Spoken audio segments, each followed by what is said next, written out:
Bonjour Benjamin Morel. Bonjour. Merci d'avoir accepté notre invitation. Vous êtes maître de conférence en droit public à l'université Paris 2 Panthéon-Assas. On va revenir ensemble sur le recours au 49.3 par le gouvernement et Édouard Philippe samedi dernier. Et j'ai d'abord envie de vous demander, annoncer le recours à cet article controversé de la Constitution pour arrêter le débat parlementaire sur la réforme des retraites et passer le projet par force institutionnelle en fin d'après-midi un samedi alors que l'attention est tournée sur le coronavirus sans prévenir personne, c'est inédit. Alors, c'est pas tout à fait inédit de l'utiliser comme barrage à l'obstruction. C'est-à-dire que c'est pas comme ça que ça a été pensé le 49 alinéa 3 à l'origine, mais on a vu que dans plusieurs contextes et à plusieurs moments, notamment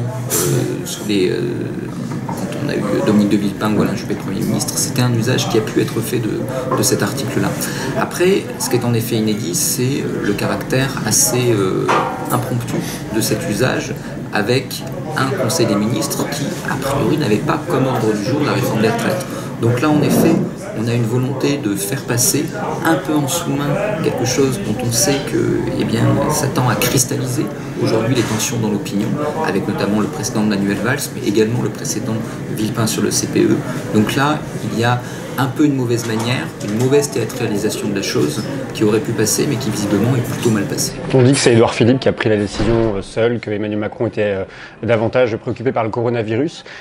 Sur la forme, c'est quoi le signal qu'envoie le gouvernement en ayant recours au 49.3, justement dans les conditions qu'on a rappelées à l'instant? Il y a deux signaux. Il y a d'abord un signal qui est sans doute un petit peu raté, qui est un signal de passage en force, mais avec une autre actualité, avec ce pari que l'opinion est passée à autre chose qu'à la réforme des retraites, et qu'à partir de là, le coronavirus rend moins douloureux cet usage du 39 alinéa 3 dans l'opinion. Et ensuite, c'est quand même un signal d'autorité qui probablement a été mal assumé par le Premier ministre, et ce qui paradoxalement aurait peut-être plus le servir sur l'usage de cet article-là, qui est un signal d'autorité à son électorat de centre-droit, qui jusqu'à présent faisait crédit à Édouard Philippe de tenir sur cette réforme des retraites et doutait réellement de la solidité d'Emmanuel Macron. Et donc on voyait que cet électorat de centre-droit portait plus Édouard Philippe qu'il ne portait Emmanuel Macron, avec un Emmanuel Macron en panne dans les sondages, pendant que son Premier ministre, lui, surnageait beaucoup plus. Là, peut-être, est-ce qu'il y a eu une séquence pour le gouvernement de manquer en n'appuyant plus justement sur l'acte d'autorité qu'est le 49 alinéa 3. Ça montre aussi, d'une certaine manière, l'isolement du pouvoir. On a vu certains secrétaires d'État être surpris de l'annonce du 49.3, des parlementaires de La République En Marche ne pas être informés non plus. Ça montre aussi ce que c'est que la Macronie, cette espèce de manière de gouverner d'un homme, d'une poignée d'individus. Alors oui, si vous voulez, La République En Marche, c'est pas un parti, c'est un parti au son de loi de 1901, si vous voulez, mais ce n'est pas une structure sociale partisane avec de vrais relais, avec de vraies antennes. Et donc à partir de là, les députés sont souvent un peu esselés, souvent un petit peu abandonnés à leur sort face à un phénomène qu'ils ne comprennent pas, qu'ils ne connaissent pas, parce qu'ils n'ont qu'une faible formation politique, qui a pu être le phénomène d'obstruction mené en fait de façon très très classique au cours de la Ve République.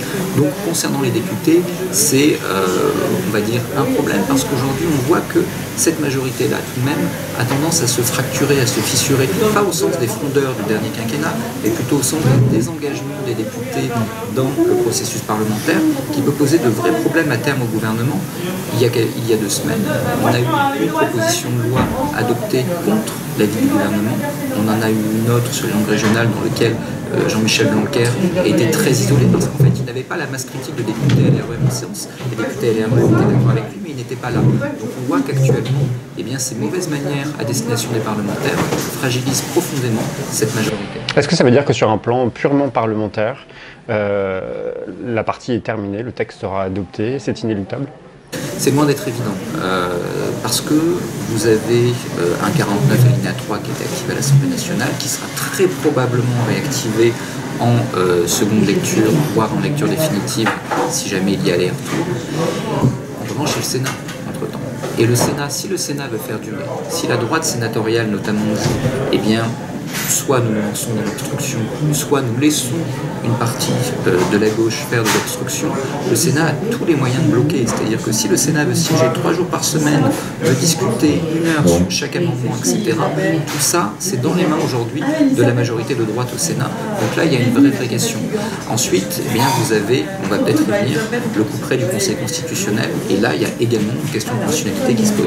On va se poser la question justement de la conformité constitutionnelle du texte, mais d'abord les parlementaires de de gauche, Parti socialiste, la France insoumise, communistes ont déposé une motion de censure. La droite aussi a déposé une motion de censure. Elle sera débattue demain. Le député François Ruffin dit qu'une motion de censure, c'est du bidon. Il a raison, selon vous, ça ne sert à rien? C'est symbolique, si vous voulez. C'est-à-dire que, à l'origine, le 49 alinéa 3, c'est quoi? Le 49 alinéa 3, c'est un instrument qui permet de dire aux parlementaires: écoutez, messieurs les parlementaires, vous m'avez investi. Mais, visiblement, vous n'êtes pas d'accord avec mon texte, donc maintenant vous avez un choix qui est un choix binaire. Soit vous soutenez mon texte, soit vous me renversez. Si vous me renversez, très bien, il n'y a plus de gouvernement, éventuellement il y a une dissolution derrière, mais dans tous les cas, vous faites le choix de ne plus me faire confiance. Évidemment, quand vous avez une majorité pléthorique, quand cette majorité ne tremble pas, quand cette majorité, très clairement, va voter votre texte, il n'y a pas d'enjeu dans la motion de censure. Or, le 49 alinéa 3 a été instillé dans la Constitution par Michel Debré avec cette idée que, comme sous la 4ème République, il n'y aurait pas de majorité stable.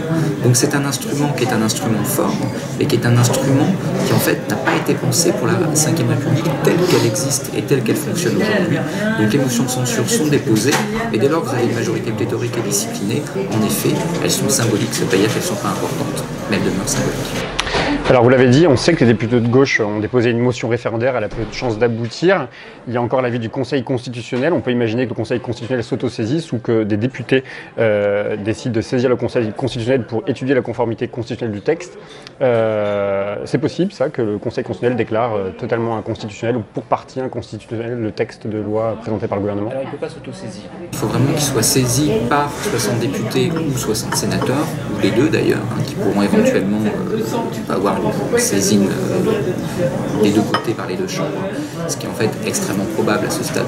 La question c'est même est-ce que la droite et la gauche s'uniront pour saisir.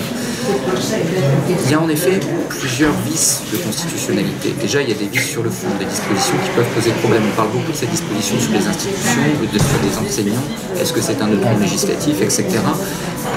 Il y a également des zones de flou dans le texte même, avec un conseil d'État qui n'a pas pu creuser au fond et qui donc n'a pas pu assurer la solidité juridique du texte. À la rigueur, ça c'est pas forcément le plus embêtant pour le gouvernement. Si on a simplement quelques dispositions dans les 60 et quelques articles qui sont invalidés, ça ne déstructure pas et ça n'annule pas le texte. Le vrai danger pour le gouvernement, c'est que le Conseil constitutionnel pointe un vice de procédure. Et là, il y a en effet trois grands enjeux qui peuvent poser problème. Le premier, c'est celui de la clarté et de la sincérité des débats. C'est-à-dire qu'on a un texte qui est arrivé de façon parcellaire, non terminé en fait, puisque la négociation continue avec les partenaires sociaux.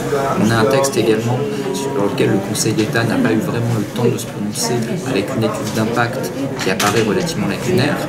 Beaucoup de recours aux ordonnances qui peuvent conduire à une forme de dessaisissement du Parlement. Donc pour toutes ces raisons-là, le Conseil constitutionnel pourrait considérer qu'il y a problème, les parlementaires n'ont pas été assez informés pour savoir ce qu'ils votaient. Le deuxième problème, il est lié à ce qui s'est passé en commission. La loi Duflot a été annulée pour ça, si vous voulez. C'est-à-dire que les travaux parlementaires de la commission n'ont pas pu aller jusqu'au bout. Donc, depuis 2008, on doit débattre sur le texte tel qu'il a été voté en commission, sauf si la commission rejette le texte. Là, elle n'a pas rejeté. Là, la commission s'est contentée de dire « je n'ai pas pu terminer ». Donc là, on a eu le même cas sur la loi Duflot et ce n'est pas passé. Est-ce que ça passera? Il faudra voir comment c'est justifié par Brigitte Bourguignon. Et enfin, le dernier point, c'est l'application par Richard Ferrand du nouveau règlement. On a un règlement qui a été changé à l'Assemblée nationale récemment, sur lequel le Conseil constitutionnel a eu beaucoup de réserves, justement pour permettre la clarté et la sincérité des débats et la libre expression des parlementaires. Ce règlement, il a été appliqué dans des conditions assez draconiennes par la présidence de l'Assemblée nationale. Dans quelle mesure le Conseil constitutionnel jugera que cette application a été trop draconienne, trop corsetée, voire inconstitutionnelle? Là, il y a également une inconnue. Après, il ne faut pas oublier que le Conseil constitutionnel, c'est une institution qui dispose d'un bouton nucléaire et qui, avant d'appuyer dessus, eh bien, le Conseil constitutionnel, Laurent Fabius, se pose énormément de questions. Ce serait tout de même un acte institutionnel de courage politique qui est possible, mais qui à ce stade paraît quand même assez improbable. Laurent Fabius n'aura pas le courage politique d'invalider, justement, de désigner la non-conformité et à la fois de la procédure et à la fois du contenu du texte. Si vous voulez, c'est au-delà de Laurent Fabius, c'est-à-dire que le Conseil constitutionnel qui a une légitimité... Il faut rappeler qu'il y a Laurent Fabius, il y a aussi Alain Juppé, justement. Alain Juppé, quel rôle jouer justement Alain Juppé dans ces décisions-là? Est-ce qu'il est plutôt Clairement, si vous voulez, les décisions comme ça sont d'abord et avant tout prises par le président du Conseil constitutionnel, en l'occurrence Laurent Fabius, et par le secrétaire général. Ça reste quelque chose d'assez concentré. Le pouvoir des membres du Conseil constitutionnel, qui s'appelle Alain Juppé ou autre, eh bien, reste assez limité. Après, qu'évalue... On ne peut pas imaginer une forme de revanche politique d'Alain Juppé sur cette affaire. C'est quand même très compliqué. Et c'est compliqué d'autant plus que vous avez une institution qui manque de légitimité. Dire pour le Conseil constitutionnel cette réforme pose problème, je décide d'aller contre le gouvernement et contre le Parlement, même si j'ai l'opinion avec moi, ça reste tout de même assez compliqué. Il y a un précédent qui est assez intéressant dans les archives, c'est la loi Veil sur l'avortement. Vous voyez très clairement que les membres du Conseil constitutionnel sont plutôt contre cette loi et qu'ils cherchent justement des instruments pour prononcer la censure, mais ils voient qu'ils ont contre eux l'opinion, le gouvernement et le Parlement, et finalement, même s'ils peuvent essayer de monter quelque chose, ils renoncent. Donc là, très clairement, on est dans une situation où la légitimité du Conseil... On pourrait se poser la question inverse par rapport à ce que vous venez de dire. L'opinion est plutôt contre le projet de réforme tel qu'il est présenté aujourd'hui. La plupart des oppositions le sont aussi. Les syndicats sont majoritairement opposés. Même le MEDEF semble dire que bon, il y a encore matière à discuter. La conférence de financement, les discussions sur la pénibilité ne sont pas abouties. Tout va dans le sens, justement, pour que le Conseil constitutionnel puisse se prononcer. C'est une possibilité, mais quand on fait des analyses macro-statistiques sur les décisions du Conseil, on voit que généralement, quand le Parlement et le gouvernement sont d'accord réellement sur une réforme, et que cette réforme est très politisée, le Conseil a du mal à s'inscrire en faux. C'est pas impossible, hein, et c'est un vrai acte de courage qui n'est pas seulement un acte de courage juridique de la part du Conseil constitutionnel, qui est également un acte de courage politique. Pour avoir du courage politique, il faut avoir une forte légitimité. Est-ce que le Conseil là, on revient toujours sur la question de sa composition. On est sur quel laps de temps le Conseil constitutionnel devrait pouvoir se prononcer s'il est saisi dans la semaine? Combien de temps le Conseil constitutionnel peut mettre pour prendre une décision? Alors comme on est en procédure d'urgence, normalement il rend sa décision extrêmement rapidement. Avant les municipales, on peut imaginer une décision du Conseil constitutionnel? Parce qu'il faut que le texte soit voté définitivement. C'est-à-dire que vous avez vu que Gérard Larcher a dit minute, nous on débattra sur le texte au Sénat que quand la conférence de financement aura abouti. Donc l'idée, si jamais le Sénat décide de faire barrage, qu'on ait un texte adopté avant l'été, apparaît improbable. Il faudra ensuite que le texte revienne à l'Assemblée nationale, qu'il revienne au Sénat, qu'il y ait une CMP, qu'il y ait une lecture définitive, et ensuite seulement le Conseil constitutionnel ne se prononcera que quand le texte aura été définitivement adopté, que ce soit par un dernier mot, que ce soit par l'accord des deux chambres. J'ai une dernière question, Benjamin Morel. Mercredi prochain, avec d'autres chercheurs, universitaires, intellectuels, vous lancez l'Institut Rousseau. C'est quoi, c'est qui, c'est pourquoi faire? L'objectif, si vous voulez, c'est d'aider à repenser un petit peu aujourd'hui tant nos institutions que notre économie, que surtout le politique dans ce qu'il peut produire à la fois comme projet, comme retour à une forme de souveraineté populaire.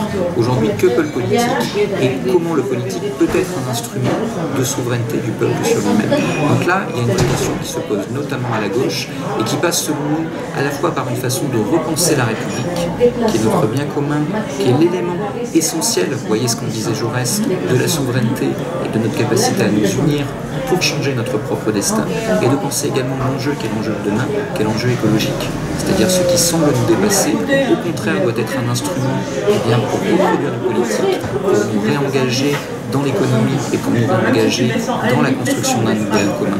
Donc, c'est un think tank qui va être en président d'honneur et notamment Gaël Giraud. Donc l'objectif, il est vraiment là. Repenser un projet pour demain qui passe par des politiques publiques sur lequel le peuple, dans sa souveraineté, puisse reprendre la main. Un projet pour demain, ça veut dire un projet pour 2022?